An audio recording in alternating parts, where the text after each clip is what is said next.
자, 오늘도 인사드리겠습니다. 안녕하십니까? 네, 양단장TV의 양현식단장입니다. 자, 오늘은 우리가 방제를 하면서 피하고 싶은 현상, 이 비산이라는 현상에 대해서 좀 알아볼 텐데요. 이 비산이 왜 발생이 되고 어떻게 하면 해결할 수 있는지 좀 간단하게 좀 말씀드려볼까 합니다.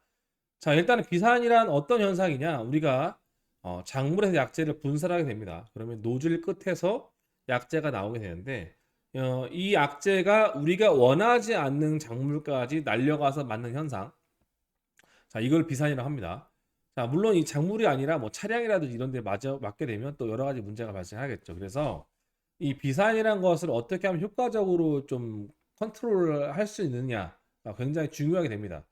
자, 그런데 대부분이 이제 비산의 이 현상을 해결하는 방법들이 잘못되어 있다. 그걸 좀 알려드리려고 합니다.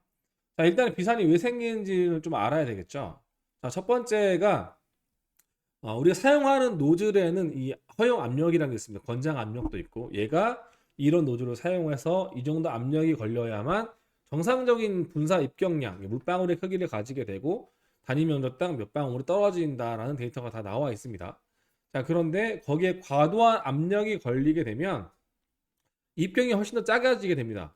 자, 무슨 말이냐? 여러분들 뭐 다이소나 이런 데 가시면 500원짜리 분무게 사보시면 이거 분무기 앞에 노즐을 다 열고 쏘시면 이 물이 찍찍찍 나가잖아요. 물총처럼. 그런데 이걸 닫으면 닫을수록 분사가 되기 시작을 합니다.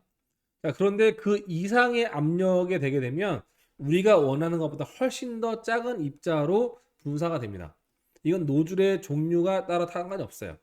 그러니까 예를 들어서 01 노즐을 쓸 때, 03 노즐 쓸 때 해역 노즐이 있는데 03 노즐에다가도 엄청난 압력을 가하게 되면 01 노즐과 똑같은 크기 또는 더 작은 크기로 물방울을 만들 수가 있습니다. 자, 그러다 보니까 계속 제가 말씀드리잖아요. 이 노즐을 어떤 걸 사용을 함에 따라서 이 펌프가 사용할 수 있는 양이 있기 때문에 거기에 따른 노즐 개수가 필요하다. 그래서 너무 적거나 너무 과하지 않은 양을 펌프당 달아야 된다. 이렇게 말씀을 드리는 겁니다. 자, 그리고 두 번째, 이 외부 바람, 외부 영향이죠. 외부의 바람에 의해서 우리가 분사한 약재가 날아가는 현상. 이게 있는데, 일반적으로 촛대를 하고 날릴 그 분사를 할게 될 때는 이 촛대 양이 많아서 이렇게 보일 뿐이 실제로 물방울 크기가 엄청나게 큽니다. 자, 그러다 보니까 외부에서 정말로 엄청난 바람이 불지 않는 이상 이 약재가 그렇게 멀리까지 날진 않아요. 그런데 우리가 사용하는 UAV 드론 같은 경우에는 이미 고도가 어느 정도 있고 그리고 이 분사되는 입경량의 크기가 워낙 작습니다. 이게 원액 살포다 보니까. 자, 그래서 외부 영향에 의해서 비산되는 경우가 훨씬 더 많습니다. 그런데 문제는 제가 계속 말씀드리잖아요. 대한민국의 수작을 방지하신 거의 대부분의 모든 분들, 거의 모든 분들이 말도 안 되는 높은 고도에서 방제를 하고 있다. 대부분 다 3, 4m 정도 방제를 하고 있고, 좀 창피하지만 이 면허 관련된 책을 쓰신 어떤 분께서는 자기는 7m, 8m로 방제를 했을 때가 가장 잘 되는 것 같다. 뭐 이런 말도 안 되는 소리를 하시는 분이 계시더라고요. 자, 그러다 보니까 잘못된 방식으로 방제를 하고 있죠. 자, 이 비행 고도가 높아지면 높아질수록 방제 효과에서는 좋아지는 게 단 한 가지도 없습니다.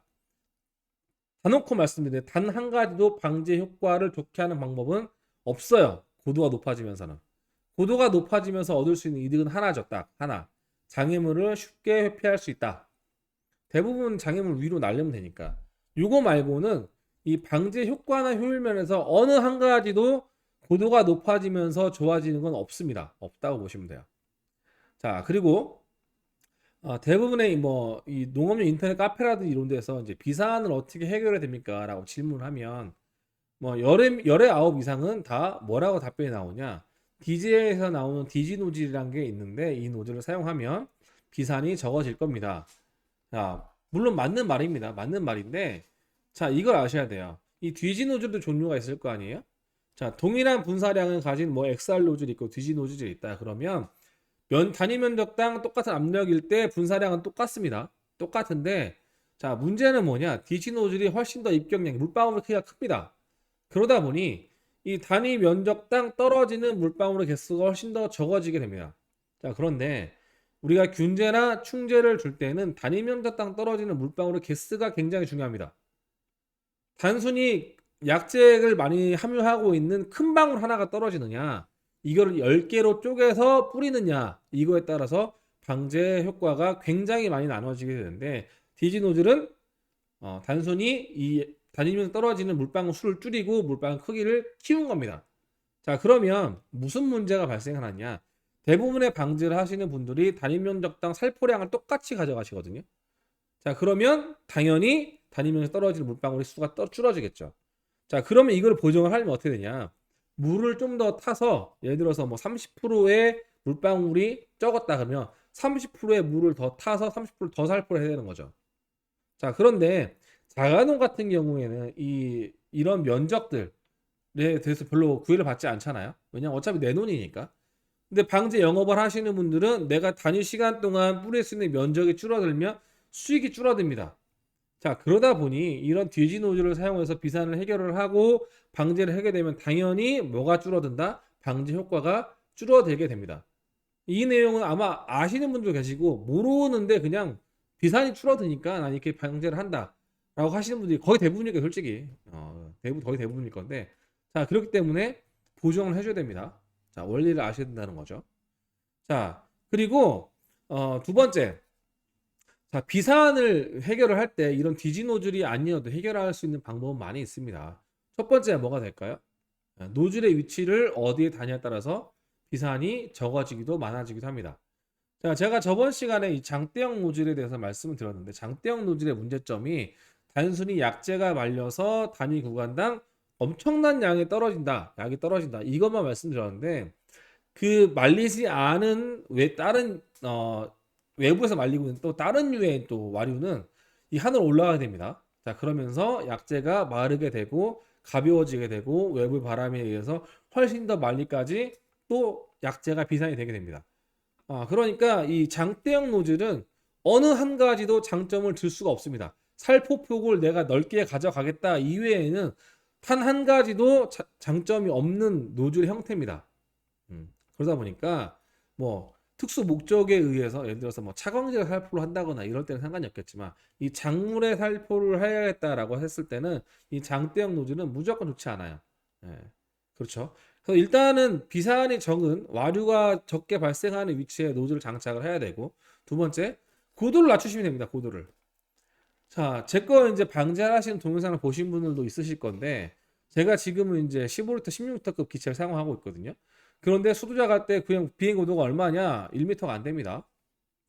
자, 실제로 스키드와 뭐 작물 간의 고도가 50cm가 안 되게 날 때도 많이 있고요. 유튜브에 올라와 있는 기체는 10리터 기체인데 저는 항상 그 고도로 방제를 합니다. 스키드 작물과 한 뼘 정도, 노즐과 작물과 7, 8cm 정도 고도를 주는 거죠. 이 노즐 회사에서 말하고 있는 최적의 살포 고도는 60에서 70cm입니다. 자, 그런데 드론을 3m, 4m로 띄워버리게 되면 당연히 안 맞죠. 예.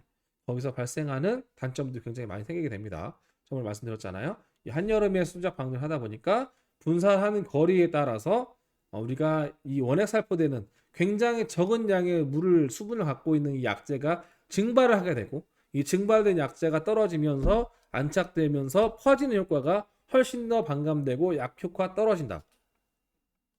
자, 그렇기 때문에 비행 고도를 내려야 된다. 자, 비산도 똑같습니다. 비산을 막기 위해서는 비행 고도를 내려야 됩니다. 자, 해양풍도 있지만 이 노즐에서 분사 압으로 인해서 이미 나가는 속도가 있거든요. 이 분사하는 그 고도가 낮아지면 이 작물도가 또 거리가 또 고도를 또 낮춰서 비행을 하면 아무리 외부에서 바람이 불어도 거의 대부분은 다 그냥 작물에 찍어 눌러서 들어가게 됩니다. 당연히 비산되는 양이 거의 없겠죠. 저희 같은 경우 실제로 5m/s 비행을 해도 비산이 1도 없이 방지를 할 수가 있어요. 물론 그거 이외에 다른 방법도 있지만, 자, 그렇게 해서 비행 고도를 일단 낮게 가져가셔야 된다. 이걸 좀 말씀드리고 싶고, 그 다음에 이런 경우가 있습니다. 뭐 내일이나 모레 정도 뭐 태풍이 오거나 이렇게 해서 바람이 지금 많이 불고 있다. 뭐 외부에 한 5, 6m/s 정도의 바람이 불고 있는데 지금 아니면 안 되는 정도의 지금 뭐 병이나 충이 와 있는데 이거를 오늘 당장 약을 뿌려야겠다. 근데 드론이 있으니까 드론으로 뿌리고 싶다라고 하면 어떻게 하시면 되냐? 자, 예를 들어서 뒷바람이면 뒤에서 뭐 5m/s의 바람이 불고 있다. 그러면 수도작 대부분 한 4m/s 비행을 하시잖아요. 자, 바람 방향대로 갈 때만 분사를 합니다. 그렇게 되면 바람과 기체의 상대 속도는 1m/s밖에 되지 않아요. 자, 그러다 보니까 비산이 거의 발생하지 않고 작물의 약을 다 떨어뜨릴 수 있습니다. 자, 그럼 돌아올 때는 상대 속도가 9m/s로 늘어나죠. 그때는 분사를 하시면 실제로 약재가 100m 이상 비상이 됩니다. 자, 그러면 어떻게 하시면 되냐? 오실 때는 분사를 끄시고 오시면 돼요. 그리고 바람 방향으로 진행할 때만 분사를 켜시면 비산 없이 바람이 센 날도 비행을 할 수가 있습니다. 자, 그런데 문제는 이 효율적인 면이 50% 이하로 뚝 떨어지게 됩니다.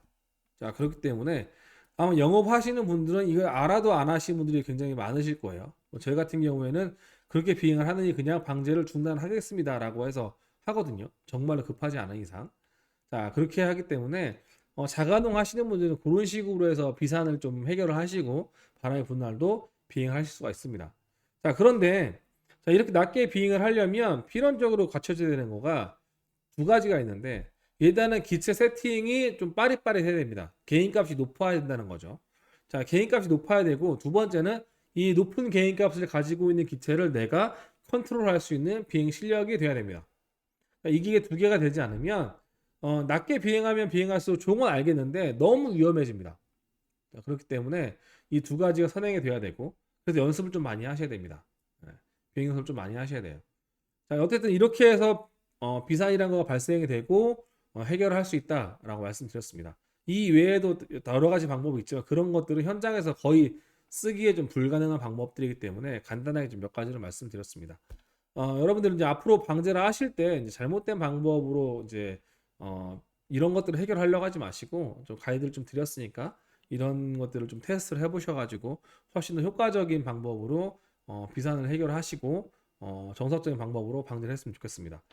자, 오늘도 이렇게 마치려고 합니다. 예, 여러분들 주변에 계신 분들한테 좀 소개도 많이 시켜주셔서 구독도 좀 눌러주시고 좋아요도 좀 많이 부탁드리겠습니다.